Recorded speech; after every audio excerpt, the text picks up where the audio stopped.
Dia cakap semua nak tunang, semua nak kahwin. Semua apa lagi Misha? Semua nak tunang, semua nak kahwin, semua nak ada boyfriend. Janet available. Ha? Cantik lah baju sage green.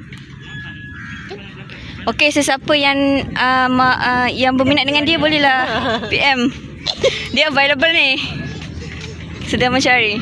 Okay guys, Misha soleha, rajin, pandai masak, apa? Intelligent, full package. Yes. Available. Tak kawan dengan lelaki dan apa lagi? Tak kawan dengan lelaki. I mean kurang. Ada degree, you know? Oh. Degree Dia budak pandai ya. Tak you, okay? Sopan menutup aurat.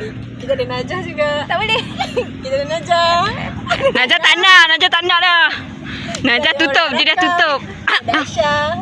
Maaf, saya unavailable. Kita orang unavailable. Nipu dah kau. Tahu. Aku unavailable. Betul nampak ni cincin ni. Tak ada.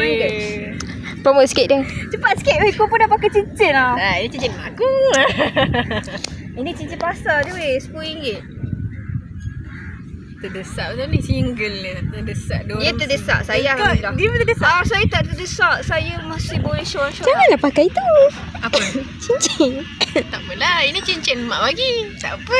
Ini cincin penyempunan mak. Orang takut nak dekat. Oh alah. Aku dah cakap aku unavailable. Aku unavailable. Serius. Boleh try dia. Diorang tengok kalau kau pakai cincin, dia macam, oh tak ada kacau dah. Yalah kalau lelaki yang tak suka pakai tu. Apa? Laki kau tak suka kau pakai? Kalau contoh kalau ada yang lelaki memang aku tak suka, aku pakai depan dia supaya macam oh aku dah available. Kalau lelaki tu